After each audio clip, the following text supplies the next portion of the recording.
You're watching CBS7 News at 9 on the CW and live on the CBS7 YouTube channel with Alexandra, Macia, and Tom Tieferteller. Good evening and thanks for joining us for CBS7 News on the CW, and thanks for joining us live on the CBS7 YouTube. I'm Alexandra Macia, and we start tonight with another in-depth look at the Midland ISD school bond. But that's what we need to focus on. And I don't think we can do both because historically we haven't. We've been focused on getting a bond. Building new buildings at this point is a distraction from the real work that we need to do.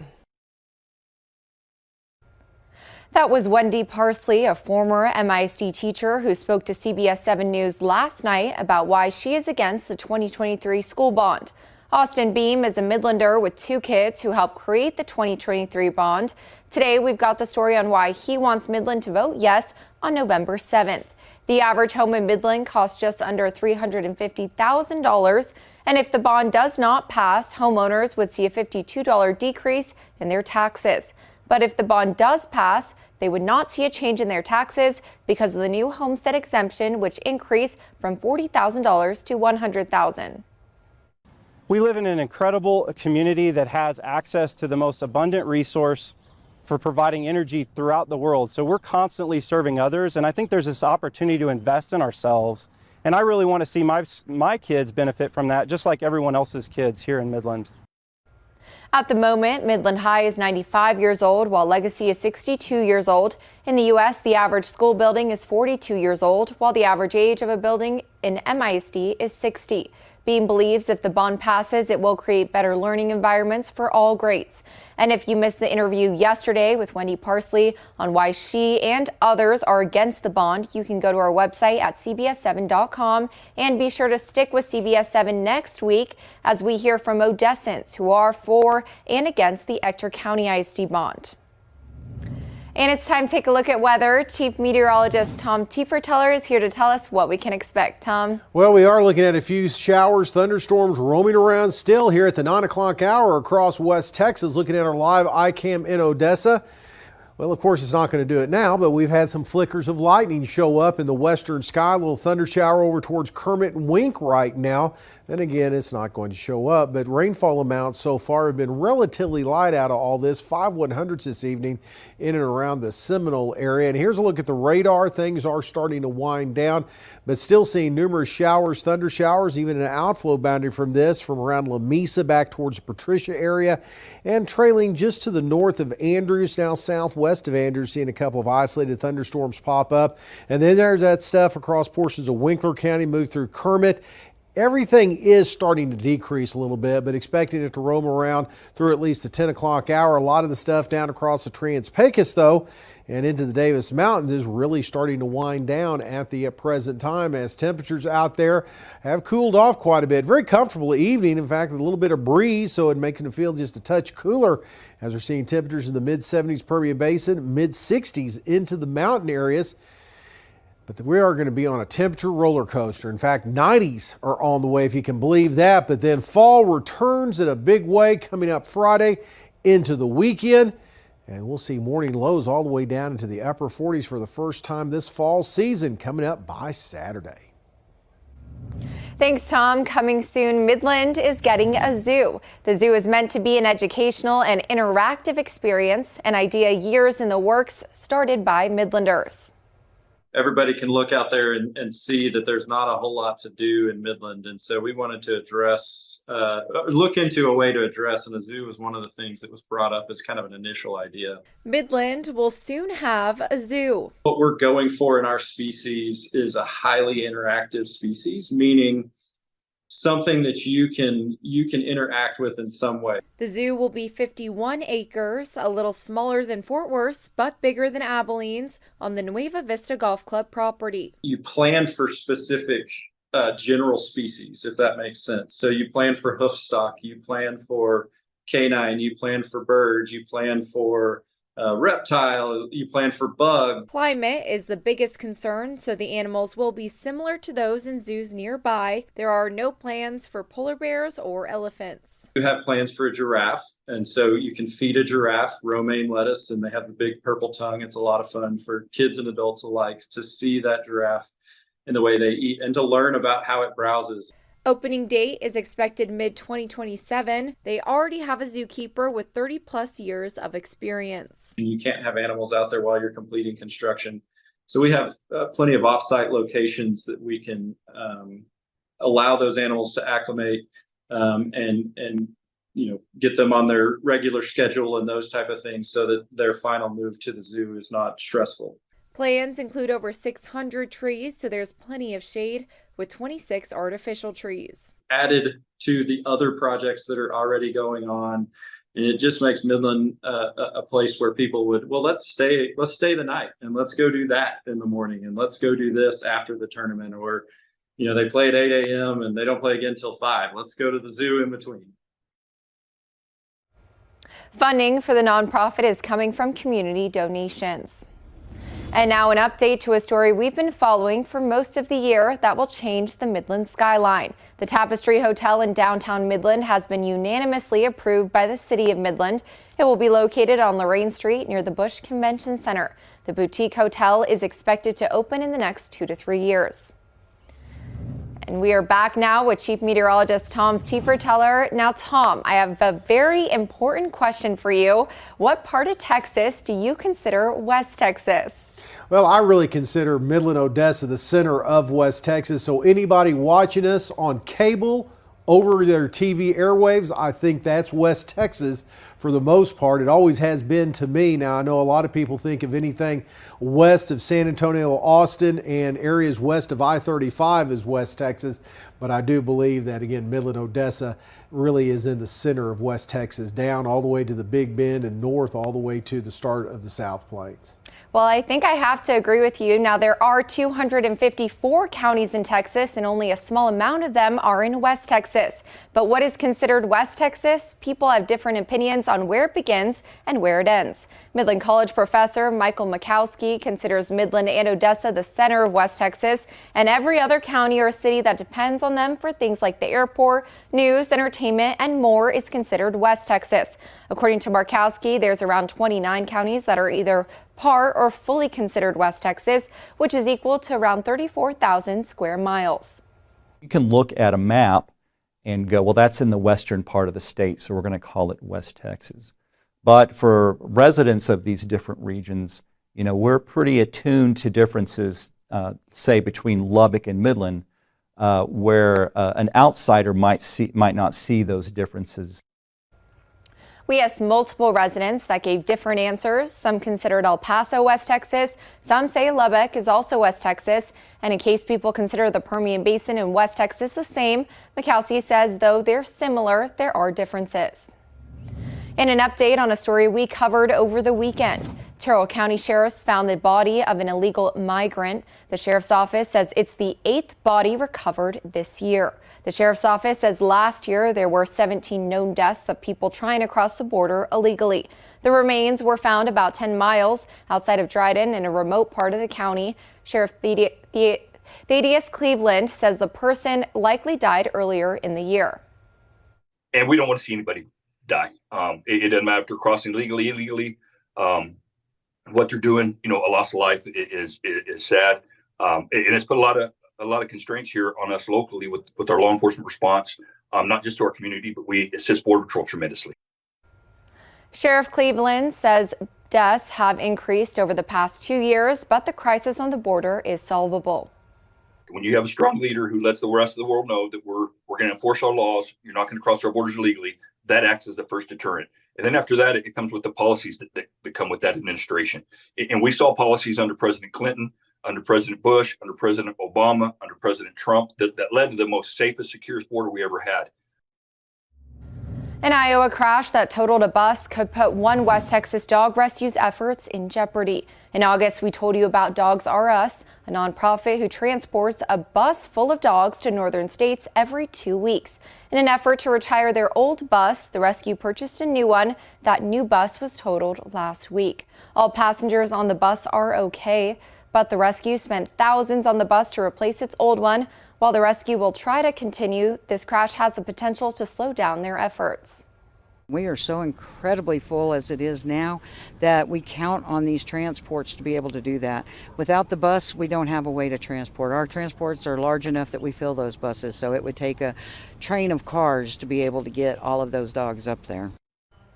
The rescue is currently working to repair its backup bus to prepare for their transport next week. However, in the long run, they'll need a new bus to continue their efforts at all.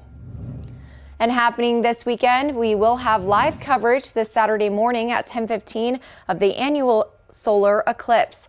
You can watch it all happen on KWWT My 30 with our team coverage. Our Matthew Alvarez will be at the Blakemore Planetarium in Midland, and Mary Kate will be at UTPB with Jay Hendricks and Tom Tieferteller. Don't miss it. Now for a look at today's top headlines shown here in real time with real viewers on CBS7.com. See all of these stories and more by downloading our app or visiting our website at CBS7.com. And still ahead, war rages on in Tel Aviv, where Israel hit Gaza with the fiercest strikes yet. When we come back, we have the latest on the conflict, plus what the White House had to say about America's support for Israel.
The death toll from the weekend terror attack on Israel rose above 1,000 today as more bodies were discovered. And Palestinian officials say close to 900 Gaza residents have died in retaliatory airstrikes. President Biden spoke with Israeli Prime Minister, and CBS News correspondent Natalie Brand reports from the White House. Our hearts may be broken, but our resolve is clear. Vowing the U.S. will stand with Israel, President Biden called the Hamas terrorist attacks an act of sheer evil. More than 1,000 civilians slaughtered, not just killed, slaughtered in Israel. Among them, at least 14 American citizens killed. Parents butchered using their bodies to try to protect their children. On day 4 of the war that followed the attack, Hamas continued to launch rockets into Israel, many intercepted by the Iron Dome defense system. Hundreds of Palestinians have been killed by Israeli Gaza airstrikes. Israel says it's destroying weapons storage and infrastructure used by Hamas, which is designated a terrorist group by the U.S. The administration says 20 or more Americans are unaccounted for. It's unclear how many of them are being held hostage. The U.S. is sharing intelligence to help with hostage recovery. This is personal for us, and it's personal for the American people with their bonds with the Israeli people. The magnitude of the devastating attacks by Hamas is still emerging. This neighborhood was brutally attacked and slaughtered. They burned everything and make sure that no one gets out of here alive. The United States is enhancing its defense posture in the region to send a message of deterrence. Let there be no doubt, the United States has Israel's back. And Secretary of State Antony Blinken plans to arrive in Israel on Thursday. Natalie Brand, CBS News, the White House.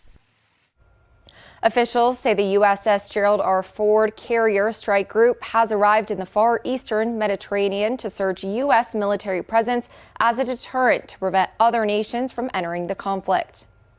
Flags all around the state of Texas were raised at half-staff today to remember those who were killed in the attacks overseas. Flags will remain at half-staff through sunset this Sunday.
Now, from the CBS7 First Alert Weather Center, here's Chief Meteorologist Tom Tiefertiller.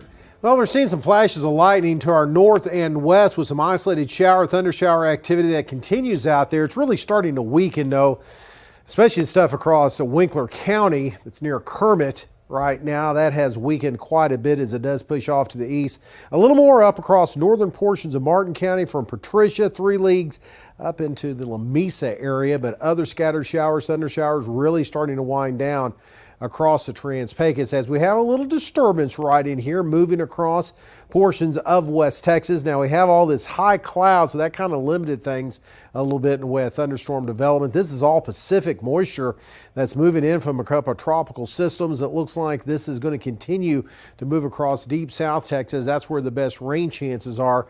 Then after we get this ridge out of the way in the 90s, we're going to see this storm system move across to our north, push a cold front through, and that's going to bring some bigger changes to our forecast and bring fall back to us here in West Texas. Right now we're seeing areas of light rain from San Antonio, Houston, south towards Corpus Christi and into portions of deep South Texas around the lower Rio Grande Valley at the present time, as we are seeing again relatively quiet conditions across the areas. We are looking at those temperatures into the 80s across most locations. We're seeing 85 earlier today around the Dallas-Fort Worth area, 75 in San Antonio and 73 in Corpus Christi, as we are going to be looking at temperatures staying remain cool in those locations because of the rain.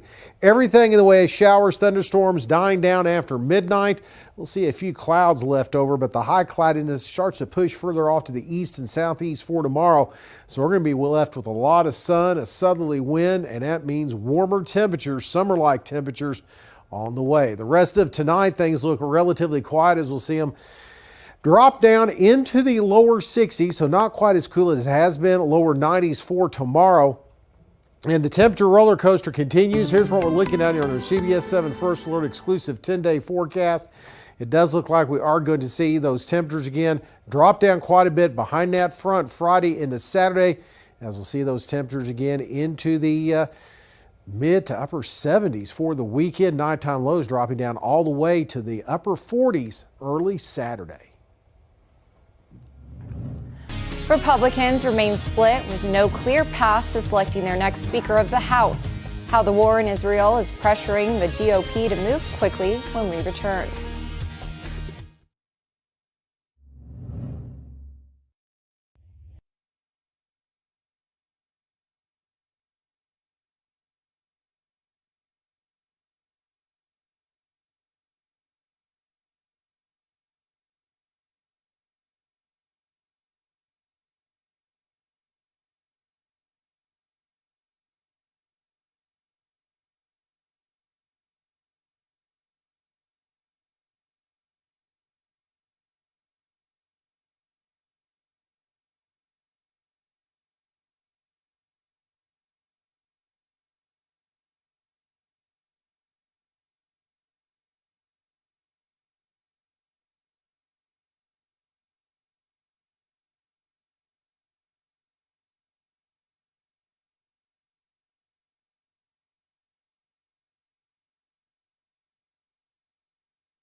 House GOP members are eager to avoid a drawn-out spectacle like this past January when it took 15 votes to elect Kevin McCarthy as the Speaker of the House. So they're holding a series of closed-door meetings tonight and tomorrow morning, hoping to come to an agreement amongst themselves on who should be the next Speaker of the House.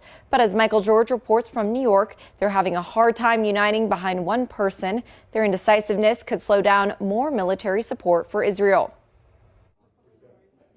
House Republicans are meeting behind closed doors, hoping to unify behind one candidate for Speaker of the House in order to avoid a repeat of January, when it took 15 votes on the House floor to elect Kevin McCarthy.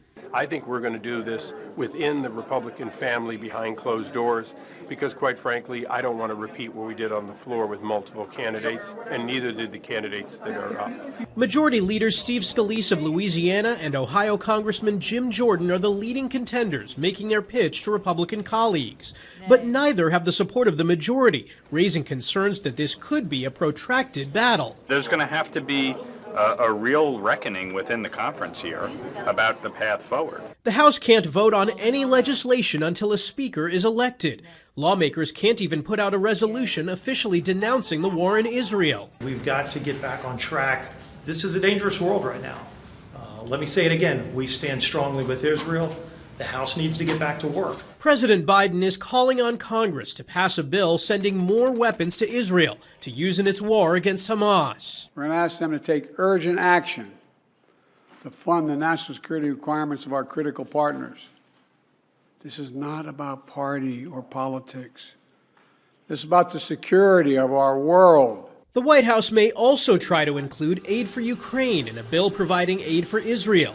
While there is broad support within the House Republican caucus to support Israel, there's a growing list of GOP members opposed to spending more money on the war in Ukraine. Michael George, CBS News, New York. Congressmen received a secure briefing about the war in Israel Tuesday afternoon ahead of the GOP House Republican meeting to talk about the speaker election. And still ahead, it's fall, which means pumpkin spice, pumpkin carving, pumpkin patches, and pumpkin boats. We've got the story on a man floating in the river in his pumpkin boat when we return.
A Missouri man is looking to squash a world record. Steve Cooney paddled in a giant homegrown pumpkin about 38.5 miles down the Missouri River on Monday. It weighed nearly 1,300 pounds, and he's part of a group called the Paddle KC. They say it set the new Guinness World Record for longest ride by pumpkin boat. They're just waiting for the paperwork to make it official, and the previous Guinness World Record was held by a Nebraska man who last year paddled down the Missouri River 37.5 miles in an 846-pound pumpkin. Oh my goodness, Tom, that is a long ways to go in a pumpkin. I don't know what's more amazing here, the fact that pumpkins float and you can travel down the river in them, or B, that somebody's actually keeping records on how far you can go in a pumpkin boat down a river. It is a little surprising they're keeping such close tabs, but he's pretty brave to go that far in a pumpkin. Almost 1,300 pounds and it floats. Yeah, and is it squishy inside? We don't know. Anyway, hope it's a little waterproof. I know. Anyway. Well, we need some fall weather after that story. We're not going to get it next couple of days. We're going to be up to around 90 degrees before that front rolls in on Thursday. Blustery conditions, maybe a little bit of blowing dust with it, but nicer fall temperatures just in time for the eclipse in the weekend. Well, thanks for watching CBS 7 First Alert News at 9 the CW.